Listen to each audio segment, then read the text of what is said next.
Good morning बच्चों। बच्चों हम लोग आज अब डिस्कस करेंगे हमारा जो लेक्चर नंबर 5 है जिसका नाम है फिजिक्स का न्यूक्लियस एंड लेक्चर नंबर 5 है। कंटेंट क्या है न्यूक्लियस जो लेक्चर 5 के अंदर में वो हम देखेंगे। पहला जो कंटेंट होता है nature of radio active particle से, दूसरा होता है न्यूक्लियर वैलेंस रिएक्शन और तीसरा होता है decay series and calculation of radioactive particles. Alpha beta gamma particles को हमें निकालेंगे कितना पार्टिकल्स वो आता है एंड लास्ट में पढ़ेंगे न्यूक्लियर स्टेबिलिटी। तो ये करीब करीब ही आपके नीट के सिलेबस में कहते हैं कि ये हट गया है, लेकिन कभी कभी क्वेश्चन आ जाता है। अगर आप इसको पढ़ोगे तो आप सेफ्टी रहोगे, तो कहीं भी क्वेश्चन आ जाएगा अगर कभी भी, तो आपको कोई दिक्कत नहीं होगा। मैं स्टार्ट करता हूँ lecture 5 of the nucleus chapter, जिसके अंदर में हम जाएंगे। पहला टॉपिक पढ़ेंगे nature of radioactive particles. बच्चा जो nature of radio active particle होता है वो हम generally alpha particles, beta particles, gamma particle and positron, तो यही 4 पार्टिकल के बारे में पढ़ेंगे। और भी होंगे लेकिन हम पढ़ेंगे ये 4 पार्टिकल्स ही। तो कौन सा 4 पार्टिकल्स ये है ना। सबसे पहले इसमें से मैं दूंगा अल्फा पार्टिकल्स यही है रेडियो एक्टिव पार्टिकल्स, इसी से रेडिएशन निकलता है। तो ये जो अल्फा पार्टिकल्स होता है, दूसरा इसको हम बोलेंगे ये बीटा पार्टिकल्स।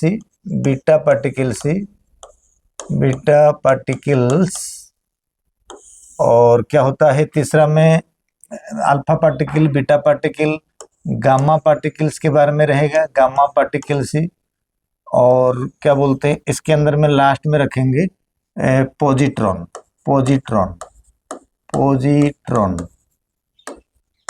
तो इसको हम देखेंगे, दिस इज कॉल्ड पॉजिट्रॉन। अब ये 4 प्रकार के जो अल्फा पार्टिकल सी, बीटा पार्टिकल सी, गामा पार्टिकल सी एंड पॉजिट्रॉन, ये गामा पार्टिकल है, राइट।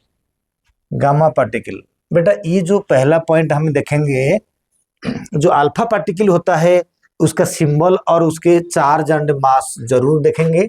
तो यहाँ पर अल्फा पार्टिकल होता है 2 उसका चार्ज है एंड 4 इसका मास है। पहले मैंने जब 9th क्लासेस के फिजिक्स को रिकॉर्डिंग कर रहा था, उसके अंदर में मैंने बोला था कि alpha particle is the positive helium nucleus, यानी हीलियम से हमें जब 2 इलेक्ट्रॉन्स निकाल देंगे तो वो अल्फा पार्टिकल बन जाएगा। क्योंकि हीलियम का जो 2+ चार्ज है उसमें कोई इलेक्ट्रॉन भले ही ना हो, लेकिन 2 प्रोटॉन्स एंड 2 न्यूट्रॉन होते हैं। उसी तरीका से अल्फा पार्टिकल में भी 2 प्रोटॉन्स एंड 2 न्यूट्रॉन्स होते हैं। ये अल्फा पार्टिकल का सिंबल।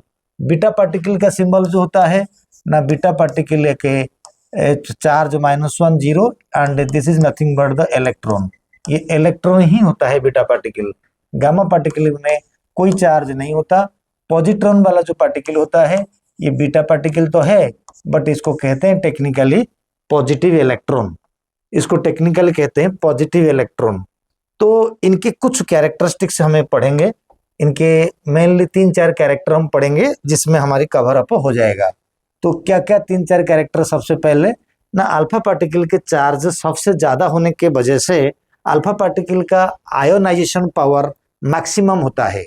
बेटा ये आयोनाइजेशन पावर क्या होता है ना, the amount of light is fall. Light में जनरली कोई भी इलेक्ट्रोमैग्नेटिक रेडिएशन ले रहा हूँ, amount of light is fall on the metal surface, electron ejected, then metal becomes ionized because metal becomes charged because electrons are removed and metal becomes positive charge।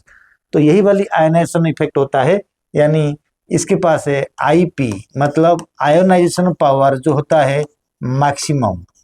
Ionisation power जो होता है maximum किसका? Alpha का। ऐसा क्यों ना, charge ज्यादा है इसलिए। अब बीटा पार्टिकल में आयोनाइजेशन पावर क्या होता है? आयोनाइजेशन पावर जो होता है मिनिमम या लेस होता है। गामा पार्टिकल में क्या होता है? गामा पार्टिकल में आयोनाइजेशन पावर नील, यानी आयोनाइजेशन पावर एकदम लीस्ट हो जाएगा, यानी बहुत 0 है। पॉजिट्रॉन में भी आयोनाइजेशन पावर जो होंगे वो लेस होंगे। अगर इस बात को हमने थोड़ा दूसरे तरीका से देखेंगे इस बात को दूसरे तरीका से देखेंगे तो अगर हमें देखेंगे अल्फा पार्टिकल का सबसे ज़्यादा, उसके बाद होता है पॉजिट्रॉन का, उसके बाद हो जाएगा बीटा पार्टिकल का, उसके बाद हो जाएगा गामा पार्टिकल का। इनका कोई चार्ज नहीं है, इनका कोई चार्ज नहीं है, ये 2 4। आप इसको भी याद रख लेना किसका चार्ज क्या है, मास क्या है। तो यही है आयनाइजेशन पावर का सीक्वेंसी। ये जो ऑर्डर है वो डिक्रीजिंग ऑर्डर में जा रहा है, decreasing order of ionization power. What is ionization power? ना the falling of the radiations on the metal surface leading to the removal of the electron, and that is why metal becomes a positive charge. This is called ionization effect. ठीक है ना, इनका यहाँ जगह नहीं था, मैंने नीचे रखा। अब हमें 2 नंबर पॉइंट को जाएंगे कि 2 नंबर पॉइंट के अंदर में हम क्या देखेंगे इसके पास है कि आयनाइजेशन पावर के बाद बेटा दूसरा पॉइंट आता है कि इसकी स्पीड इसकी कम होगा। स्पीड क्योंकि मास ज़्यादा है ना, इनकी स्पीड कम होगा। बीटा का स्पीड हाई होगा, करीब 90% of light, 98% of the light, 98% of light का 98%। ये जो गामा पार्टिकल का वेलोसिटी जो होता है वो लगभग 3 × 10⁸ मीटर पर सेकेंड ये हो जाता है, similar to light. Beta positron मतलब भी वही है, 98% ऑफ लाइट की 98% होता है। तो ये कहानी यानी बीटा माइनस मतलब इलेक्ट्रॉन एंड पॉजिट्रॉन इन दोनों के वेलोसिटी सेम है। और एक पॉइंट इसके अंदर में इम्पोर्टेंट है, आयनाइजेशन था, और एक होता है पेनिट्रेशन पावर पीपी। पेनिट्रेशन मतलब किसी पेपर को इजीली पास होता है या नहीं। मान लीजिए हम कहेंगे कि लाइट ही लेंगे, लाइट लेके कोई पेपर के अंदर में लाइट पास कराएंगे, लाइट ही थोड़ा आसानी से पेपर के अंदर पास हो जाएगा, क्योंकि लाइट का जो पेनिट्रेशन पावर होता है थोड़ा ज़्यादा होता है, राइट। तो मैं यही बात कर रहा हूँ, अल्फा पार्टिकल का मास ज़्यादा होने की वजह से पेनिट्रेशन पावर जो होगा कम होगा, बहुत कम होगा। मान लीजिए मैं एक पत्थर फेंकूंगा और एक छोटा सा स्टोन फेंकूंगा, तो स्टोन का पेनिट्रेशन पावर ज़्यादा होगा। और मैं कभी तूने फिजिक्स में पढ़ा होगा कि जो ब्लॉन्ट नाइफ होता है वो जो फ्रूट्स को काट नहीं पाता, लेकिन अगर शार्प होता है तो वो जल्दी काटता है, क्योंकि जितना सरफेस एरिया कम होगा उतनी जल्दी वो किसी को काट पाएगा या उसके अंदर में पेनिट्रेट कर पाएगा। एग्जैक्टली अल्फा पार्टिकल बड़ा साइज है, मास बड़ा है, तो पेनिट्रेशन पावर कम है। बीटा पार्टिकल का जो पेनिट्रेशन पावर होगा वो थोड़ा बहुत ज़्यादा होगा, लेकिन गामा का पेनिट्रेशन पावर जो होगा वो बहुत ज़्यादा होगा, सबसे ज़्यादा होगा, लाइट जैसा होगा पेनिट्रेशन पावर गामा का। And penetration power of positron का सेम होगा। सेम किसके साथ होगा? इलेक्ट्रॉन एंड पॉजिट्रॉन दोनों के पेनिट्रेशन पावर सेम है, क्योंकि दोनों ही बीटा पार्टिकल है, एक का प्लस चार्ज एक का माइनस चार्ज। तो ज़्यादा कुछ कैरेक्टर याद रखने की जरूरत नहीं है ना। सिलेबस में हो सकता है किसी के पास होगा, नहीं होगा, तो कम से कम चार्ज तो रख लेना। ये जो 3 पॉइंट है इसको पकड़ के रख लेना तो आगे काम आएगा। यही है हमारी जो कंसेप्ट मैंने बता रहा था कि nature of radioactive particles. इस नेचर को हमें इस हिसाब से अगर देखा जाएगा, ये जो बात करा, इधर से जो बात करा है, ये जो बात होता है आयोनाइजेशन पावर मतलब जितना चार्ज ज़्यादा होगा आयोनाइजेशन उतना ज़्यादा कर पाएगा।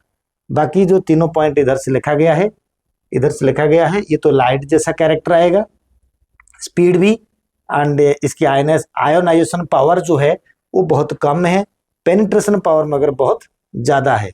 तो इस तरीका से हमने nature of radioactive particles के बारे में जानकर ले लिया।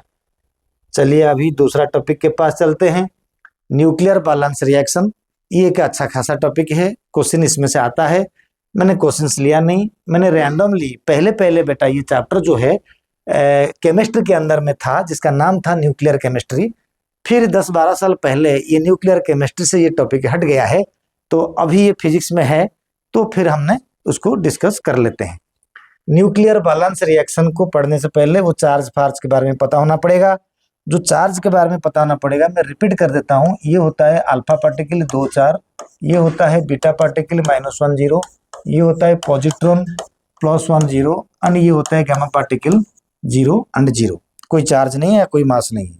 इतना पता करके हमें कर पाएंगे न्यूक्लियर बैलेंस रिएक्शन को। जब हम करेंगे बेटा, न्यूक्लियर बैलेंस रिएक्शन कैसे करेंगे, देखो मैं यहाँ पर क्वेश्चन बनाता हूँ।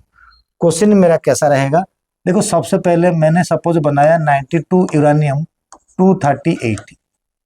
इसमें से मैंने क्या किया कि ब्रैकेट के अंदर में लिखा अल्फा एंड बीटा, ऐसे रखा मैंने अल्फा एंड बीटा। बीटा को चार्ज लिखूं या ना लिखूं, लिखने की जरूरत नहीं है, आपको खुद लगाना होगा। तो मैं क्या कर दिया, अल्फा एंड बीटा ऐसे रखा, ब्रैकेट क्लोज कर दिया। फिर मैंने बोला कि इसको बैलेंस करके पूरा करो। सबसे पहले बच्चा तुमको पता होना चाहिए कि ये जो पहले जो लिखा गया रेडियो एक्टिव पार्टिकल, जो पहला पार्टिकल्स लिखा गया है, this is called bombarding particle, and second में जो लिखा गया वो रिलीजिंग पार्टिकल। इसको ध्यान रख लेना, पहला पार्टिकल बॉम्बार्डिंग, दूसरा पार्टिकल रिलीजिंग। डन। तो हम एक सीक्वेंस में क्या करेंगे, इसका आंसर करेंगे। मान लो ये क्वेश्चन था, हमें आंसर करेंगे। तो यूरेनियम 92 238 प्लस बॉम्बार्डिंग पार्टिकल्स को अगर मैं ऐसे 2 4 लगा दिया, उसके बाद हम करेंगे कोई एक पार्टिकल आएगा, पता नहीं ये पार्टिकल कौन है, एंड अल्फा पार्टिकल आएगा तो बेटा बीटा निकलेगा। ये फिक्स हो गया कि बीटा निकलेगा। अब हमारे पास से जब न्यूक्लियर बैलेंस रिएक्शन होता है, हम क्या करेंगे, चार्ज को चार्ज इक्वल करेंगे रिएक्टेंट प्रोडक्ट में, एंड मास को भी इक्वल करेंगे रिएक्टेंट एंड प्रोडक्ट में। तो रिएक्टेंट का चार्ज 92 + 2 94, तो प्रोडक्ट में एक माइनस है, तो ये पक्का 95 होना चाहिए। तो मैंने यहाँ पर जो एलिमेंट x लिया, इसका एटॉमिक नंबर 95 ही जरूर लिखूंगा, क्योंकि 95 - 1 94 आ रहा है। रह गया मास 38 से 4 42 हो रहा है, तो मैंने यहाँ पर 242 जरूर लिख दूंगा। ये मेरा आंसर हो गया। अगर जनरली फिजिक्स में ये नहीं पूछता है कि ये x क्या है, अगर आप लोग थोड़ा सा ये चीज में दिखाता हूँ। देखो इसका नाम तो वैसे अमेरिशियम हो रहा है, मुझे लग रहा है अमेरिशियम ही है।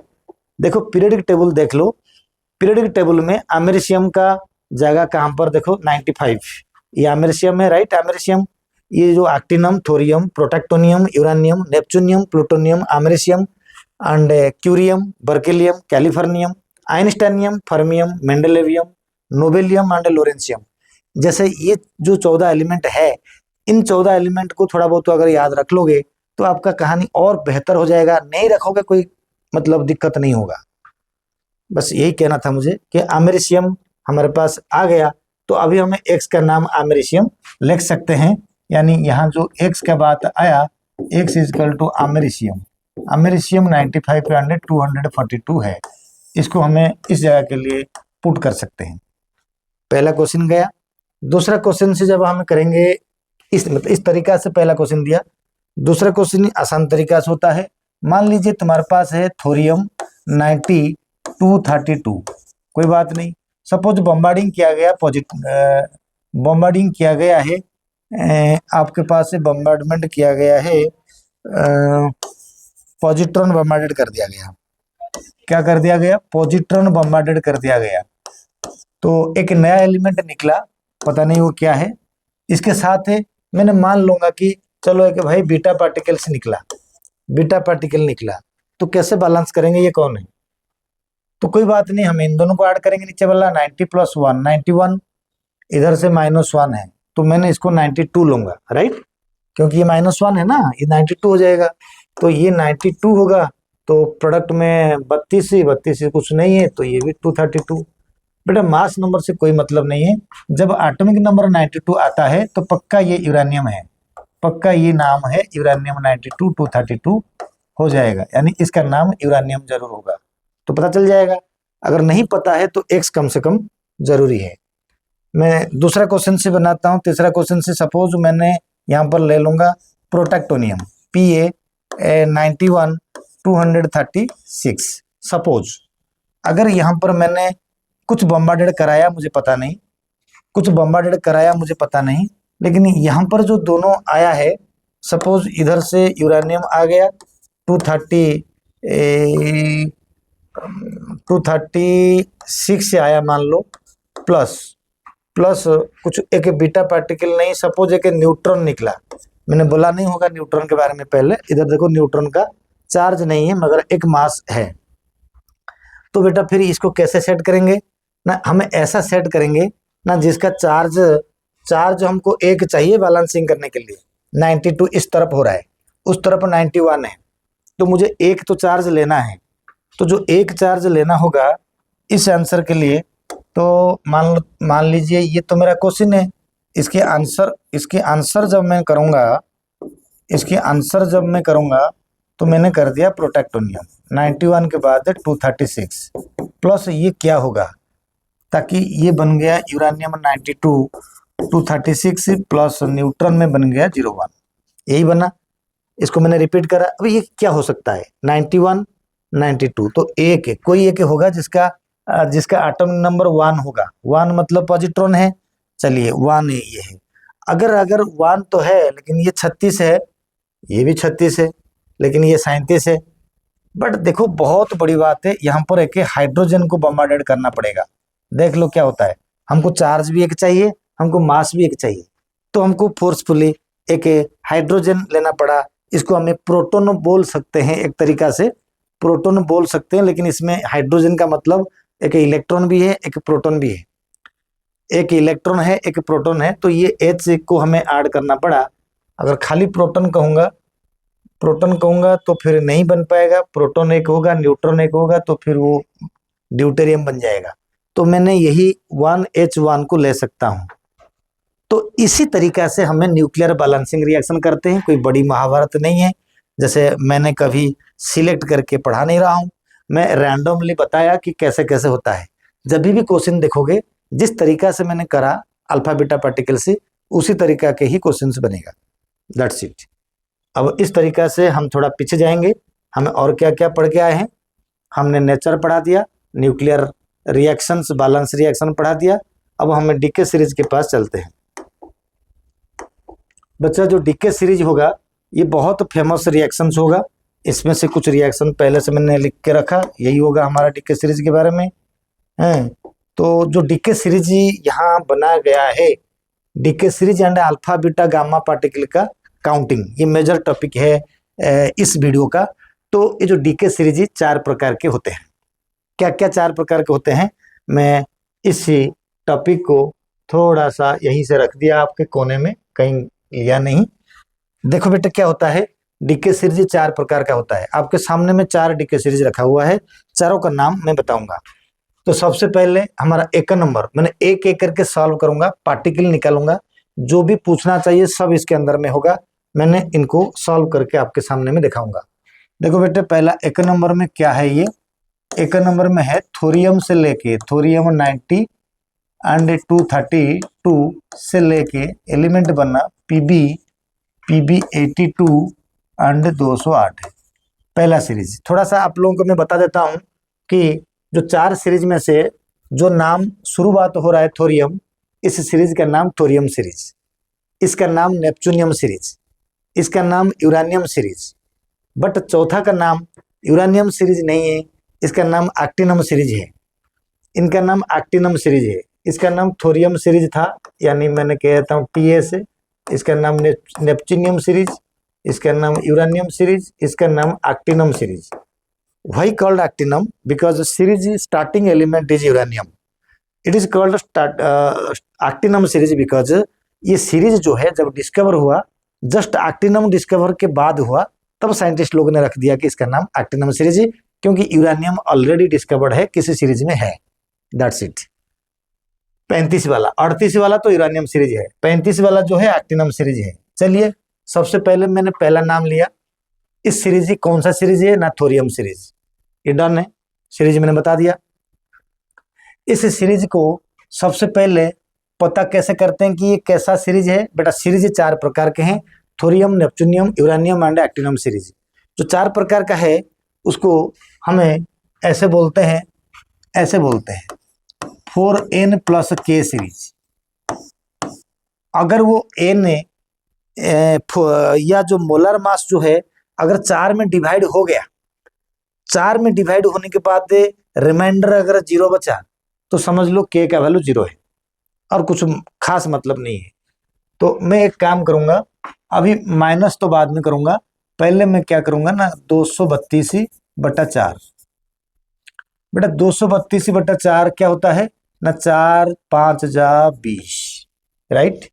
बचा 3, 3 से 32, 32 मतलब 4 8, मतलब यहाँ पर एन का वैल्यू जो हो गया, ये जो थोरियम के लिए, ये जो थोरियम था ना, इन थोरियम का एन का वैल्यू, किसका वैल्यू, एन का वैल्यू था 58। अब लीड के पास चलते हैं। लीड के अंदर में 208/4, क्योंकि 4 से डिवाइड होना ही चाहिए।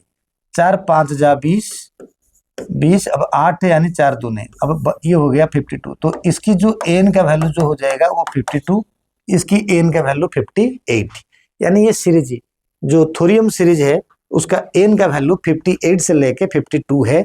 ये आपको बहुत जरूरी याद रखना पड़ेगा, याद तो नहीं है, यहीं से निकाल दोगे, सिर्फ यही पता हो। अब सवाल है कि ये इसमें से के का वैल्यू कितना हो जाएगा ना, 0 हो जाएगा। तो यानी कुल मिला के ये 4n + 0 सीरीज बोल सकते हैं, इनको 4n + 0 सीरीज बोल सकते हैं। Done.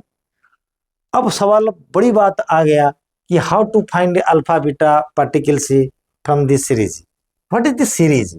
The series means thorium series means thorium is a radioactive element and a spontaneous disintegration of the alpha and beta particles will be occur, and we will find how many alpha and beta particles will be released so that the stable nuclei will be lead 82208। इस side जो है वो stable है, उससे radio activity disintegration नहीं होता है। तो जो अनस्टेबल न्यूक्लियाई होते हैं, बड़े न्यूक्लियाई होता है, उसमें से अल्फा बीटा पार्टिकल एमिट होके न्यूक्लियाई स्टेबल की तरफ जाता है, तो अब लेड हो गया स्टेबल, इसीलिए डिसइंटीग्रेशन होता है। अब बोला कितना अल्फा कितना बीटा, ओके। अब अल्फा बीटा पार्टिकल को फाइंड करने के लिए हम क्या करेंगे, अल्फा बीटा पार्टिकल को फाइंड करने के लिए सबसे पहले हमने उस सीरीज का नाम थोड़ा देखना पड़ेगा, कौन सा सीरीज है ये। थोरियम का 90 के साथ कितना था, 232, इधर से शायद लेड 82 के साथ था 208, आई थिंक। एक बार चेक करता हूँ क्या क्वेश्चन था, 208, यस 208 था। तो सबसे पहले आप लोग क्या करोगे, आप लोग फिजिक्स के वीडियो मत देखो, आप मैं जो कहता हूँ उसको सुनो, क्या मतलब इसका। 232 से 208, आप कोई फॉर्मूला वेस्ट कैलकुलेटिंग मत करो भाई साहब। बीटा पार्टिकल के पास कोई मास है नहीं, जो भी मास घटता है वो सारे को सारे अल्फा पार्टिकल के वजह से घटता है, राइट। अल्फा का 4 होता है मास, तो मास को मास माइनस करो, कितना माइनस करेंगे मास टू मास में, देखो 232 माइनस 208 इक्वल टू कितना है, 32 से 8 गया 26, 24, तो 24 मास कम हुआ। जब 24 मास कम होगा तो 24 अल्फा का 4 मास है, यानी 6 अल्फा पार्टिकल से बन गया, इतना ही निकला, ठीक है। बीटा डायरेक्ट नहीं होगा, कैसे होगा मैं बताता हूँ। बीटा कैसे होगा, देखो जब अल्फा निकलेगा तो चार्ज भी माइनस होगा, मास अगर माइनस हुआ, हमें चार्ज तो शो नहीं किया। देख लो थोरियम को, देख लो थोरियम में होता है ये 90, ये होता है 232। इससे जब हमें माइनस कर देंगे, कितना माइनस कर देंगे, 6 अल्फा पार्टिकल माइनस करेंगे। बेटा 6 अल्फा करेंगे, 6 4 जा 24, तो इधर से गया। मान लीजिए एक नया एलिमेंट आया जिसका एटॉमिक मास हो गया 208 है। मास तो किसी का भी हो सकता है, मास से हमें एटम का फाइनल नहीं करते हैं, एटॉमिक नंबर से करते हैं, ओके। अब 6 दूनी 12 जाएगा 90 से, चार्ज भी माइनस होगा। 12 गया 90 से, कितना हो रहा है, आई थिंक 78 हो रहा है, 78 हो रहा है। तो अभी ये वाला एलिमेंट निकला एक्चुअली, लेकिन हमको बीटा माइनस करके लेड तक जाना है। बेटा बीटा माइनस मतलब -1 को माइनस करो, -1 को माइनस करो, इसका मतलब है एटॉमिक नंबर प्लस में जाएगा, एटॉमिक नंबर प्लस में जाएगा। अब हमें जब इसको बीटा माइनस करेंगे तो हमें सिंपल उंगली गिन लो, हमको 82 तक जाना है, 70 79 80 81 82, यानी 4 बीटा पार्टिकल माइनस होगा तो एलिमेंट 4 स्टेप पे आगे जाएगा पीरियोडिक टेबल में। एक बात मैं आपको बता देता हूँ, ग्रुप डिस्प्लेसमेंट लॉ, अगर किसी से एक अल्फा पार्टिकल से निकलेगा तो एलिमेंट 2 स्टेप पे पीछे चला जाएगा। अगर किसी से एक बीटा पार्टिकल निकलेगा तो एलिमेंट 1 स्टेप पे पीरियोडिक टेबल में आगे जाएगा, एटॉमिक नंबर बढ़ जाएगा। एग्जैक्टली बीटा पार्टिकल जब माइनस होता है तो एलिमेंट 1 स्टेप पे आगे जाता है। अब 78 से 82 कितना स्टेप है ना, 4 स्टेप है, तो -4 बीटा पार्टिकल, देख लो क्या होता है, माइनस अप माइनस तो प्लस हो रहा है, तो यानी यही हो जाएगा PB 82208। तो मेरा आंसर यहाँ पर कहाँ पर रखेंगे, आंसर क्या हो जाएगा ना, आंसर होगा इसके अंदर में, मेरे आंसर होगा क्या होता है, आंसर क्या हो जाएगा ना, 6 अल्फा पार्टिकल 4 बीटा पार्टिकल से जो होगा निकलेगा, अल्फा में 2 4 लिख सकते हैं। ये है उस क्वेश्चन के आंसर। अगर हमें क्वेश्चन के पास चलते हैं, ये जो क्वेश्चन से हमारा था पहला सीरीज, मैंने सीरीज के बारे में सब कुछ बताया एंड साथ में अल्फा बीटा पार्टिकल से निकाला। तो मैंने दूसरा सीरीज के बारे में बताता हूँ, एक पेज लेके देखता हूँ, ठीक है, पेज है तो नेपच्यूनियम सीरीज कर देंगे, नेपच्यूनियम 237 बिस्मथ तक जाएगा, राइट। अब मैं दिखाता हूँ इसमें से नेपच्यूनियम, यही है नेपच्यूनियम 93 था, 237 था, इससे जा रहा है बिस्मथ, बिस्मथ था 83 एंड 209। मैंने एक बार चेक कर लेता हूँ यही क्वेश्चन है ना, नहीं, हाँ यही क्वेश्चन है। तो अगर यही क्वेश्चन है तो ये पूछा गया कि ये सीरीज, इस सीरीज का नाम क्या है, पहली बात, उसका एन क्या है, दूसरी बात, तीसरी बात अल्फा बीटा पार्टिकल कितने हैं, क्वेश्चन यही है। तीनों चीज निकालना है। पहले सीरीज क्या है कैसे पता चलेगा ना, कुछ नहीं करना, 4 में डिवाइड कर देना मास नंबर को, अगर रिमाइंडर 1 आया तो समझ लो 4n+1 सीरीज है, इसमें k का वैल्यू 1 है। अगर 0 आया तो 4n+0, 2 आएगा तो 4n+2, 3 आएगा तो 4n+3। इस तरीका से टोटल सीरीज 4 है, टोटल सीरीज 4 है। सीरीज का नाम क्या होता है, 4n+0, 4n+1, 4n+2, 4n+3। अगर कॉमनली बोलेंगे 4n+k, k का वैल्यू 0 1 2 3। ओके, तो अभी मैंने 237 को सबसे पहले मैं क्या करा ना, 237 डिवाइडेड बाय 4 कितना आ रहा है ना, 4 5 जा 20, अब बचा 3 37। 37 क्या होता है ना, 4 को 9 में डिवाइड कर दूंगा, 4 को 9 में मल्टीप्लाई करूंगा, 4 9 जा 36, 59 हुआ, एक बच गया ना बेटा, देखो तो यानी 59 हुआ, एक बचा, तो एन का वैल्यू आ गया, ये हो गया एन का वैल्यू 59 ही आया। अच्छा, तो ये सीरीज का नाम हो जाएगा 4n+1 सीरीज हो जाएगा, सीरीज का नाम हो जाएगा 4n+1 सीरीज। एंड यहाँ पर k का वैल्यू 1 होगा क्योंकि 4n+k सीरीज होता है कॉमन। इसके अंदर देखेंगे सेम आएगा पक्का, 209/4, देखो 4 5 जा 20, बचा 9, लेकिन 4 दूने 8 हो जाएगा, एक बच गया, हमारा एन का वैल्यू तो आ गया 52, ठीक है, लेकिन एक बचा, यानी ये 4n+1 सीरीज का क्वेश्चन है, यानी इसमें से भी k का वैल्यू आता है 1। I think you understand, k का वैल्यू भी 1 आ गया।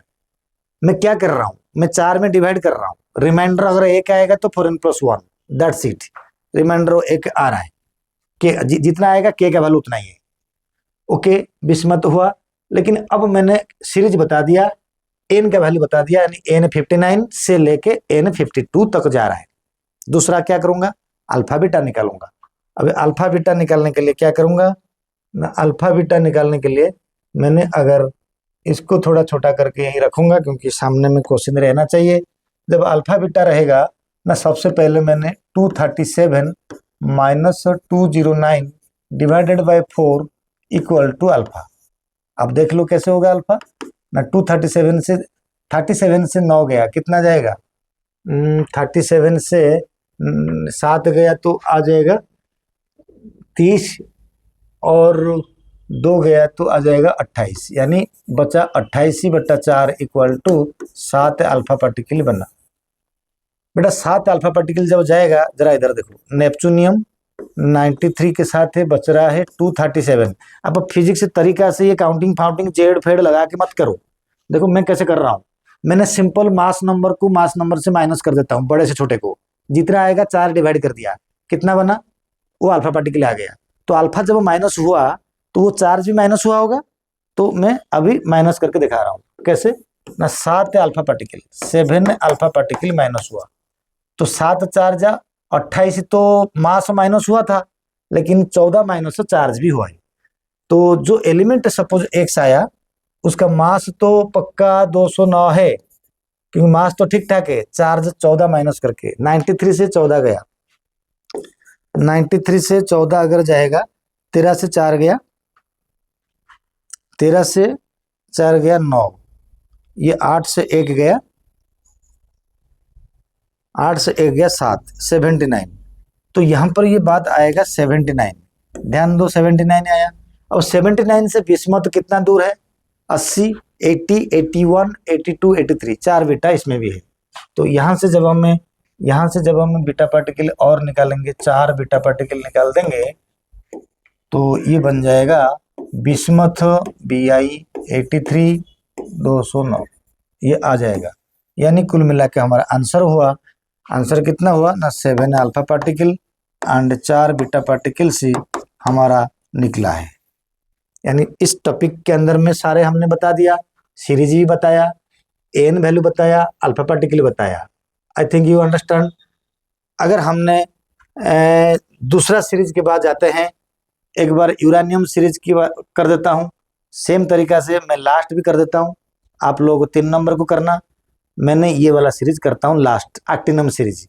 मैं एक्टिनम सीरीज के लिए यूरानियम 235 पी, लेड में एक कम है, मैं जा रहा हूँ करने के लिए। अच्छा, ये दूसरा आ गया, तो मैंने यहाँ से पेज ले लिया।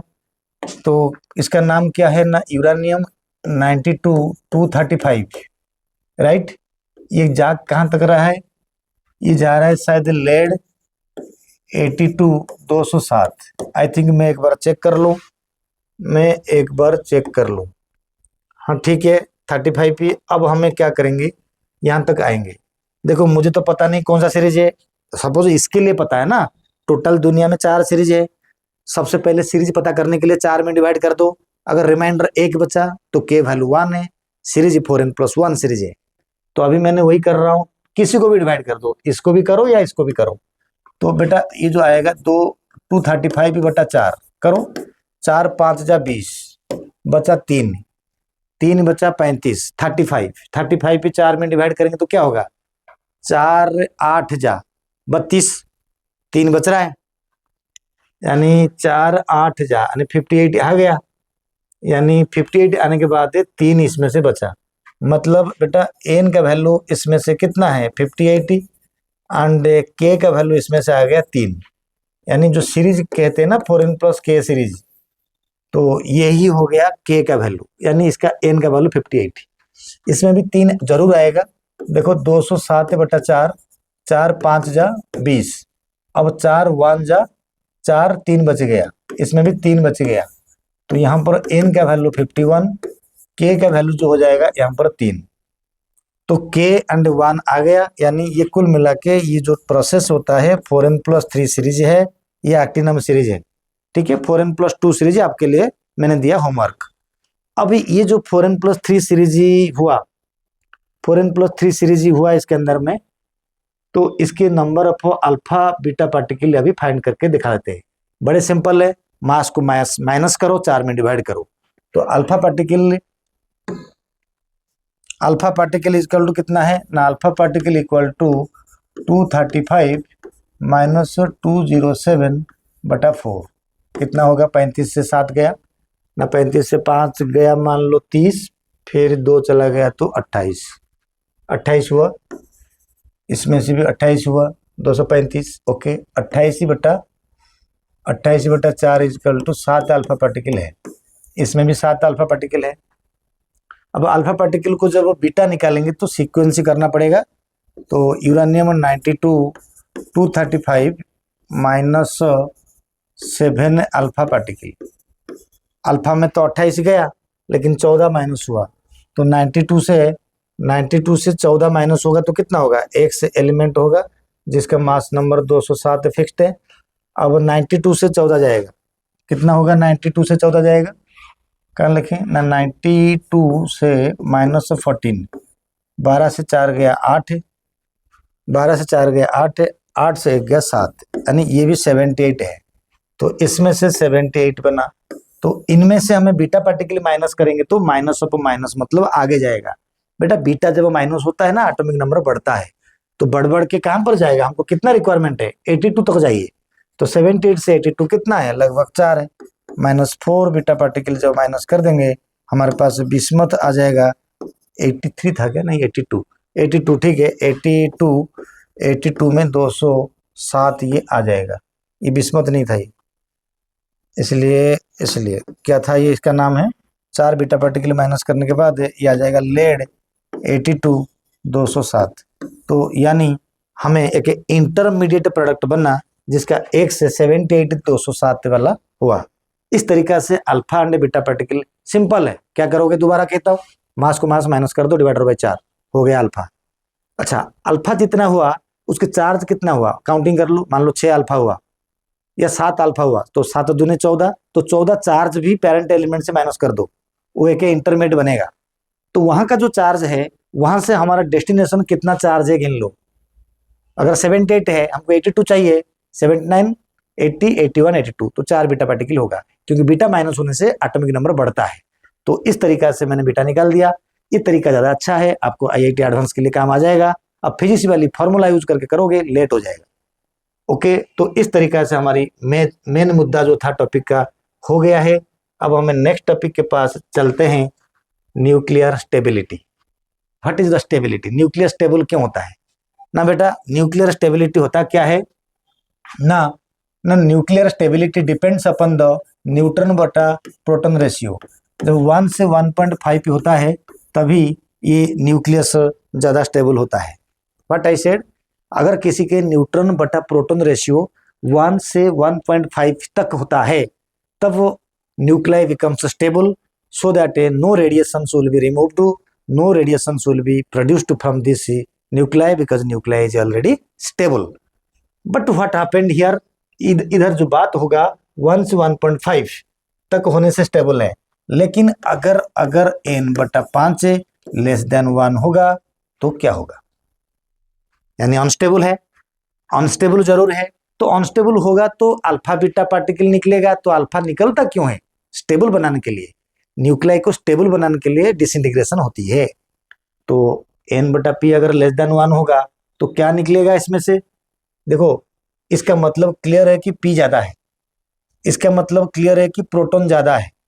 तो प्रोटॉन ज्यादा अगर होता है तो अल्फा एमिशन होगा, प्रोटॉन ज्यादा है तो अल्फा एमिशन होगा। देखो क्या होता है, मैंने अभी वेरीफाई भी कराऊंगा, अब चिंता मत करो। n/p अगर ग्रेटर देन 1.5 होगा यानी p ज्यादा है। बेटा p अगर मैक्सिमम है, p अगर मैक्सिमम है तो हमको ये वैल्यू को p को कम करना है, p को कम करना है। कैसे मैं कहूंगा ना, प्रोटॉन को कम करने के लिए, यानी प्रोटॉन मतलब जेड को कम करने के लिए अल्फा एमिशन, ये बीटा एमिशन होगा। इधर से देखो, मैं दोबारा काउंटिंग कर लेता हूं, प्रोटॉन ज्यादा है तभी 1.5 से वैल्यू बड़ा है। अच्छा, ये वैल्यू बड़ा है, दोबारा बताता हूं, ये वैल्यू बड़ा है। बड़ा का मतलब एक्चुअली न्यूट्रॉन बड़ा है, न्यूट्रॉन बड़ा है, प्रोटॉन कम है। बेटा प्रोटॉन अगर कम है तो प्रोटॉन को बढ़ाना पड़ेगा तभी ये इस रेंज को आएगा, वो वाला रेंज को आएगा। देखो इसमें न्यूट्रॉन ज्यादा है, प्रोटॉन कम है, तो प्रोटॉन को बढ़ाने के लिए बीटा पार्टिकल होगा, क्योंकि ये सही है, ये अल्फा सही है। तो यानी यहाँ पर हमने बीटा एमिशन करेंगे। जब बीटा एमिशन होगा तो ये प्रोटॉन बढ़ेगा, तो प्रोटॉन बढ़ेगा, बढ़ाने के लिए बीटा एमिशन करते हैं, तो बीटा एमिशन करने से ये न्यूक्लियाई जो होगा स्टेबल होगा, बीटा पार्टिकल से तभी जाके स्टेबल हो पाएगा। इस तरीका से हमारा डिसइंटीग्रेशन का कंसेप्ट क्लियर होता है, या जो कहानी हमारे पास था कि न्यूक्लियर स्टेबिलिटी कैसे होता है, इतना रहने से स्टेबल है। अगर n/p लेस देन 1 होगा तो अल्फा एमिशन, ग्रेटर देन 1.5 होगा तो बीटा एमिशन होगा। ताकि एटॉमिक न्यूक्लियस स्टेबल होगा। आप इसको एग्जाम्पल लेके भी कर सकते हो। सपोज ऑक्सीजन ले लोगे, उसका न्यूटन बटा प्रोटॉन रेशियो फाइंड करोगे। जैसे मैं आपको एक दिखाता हूँ ऑक्सीजन। ऑक्सीजन का कितना है बेटा?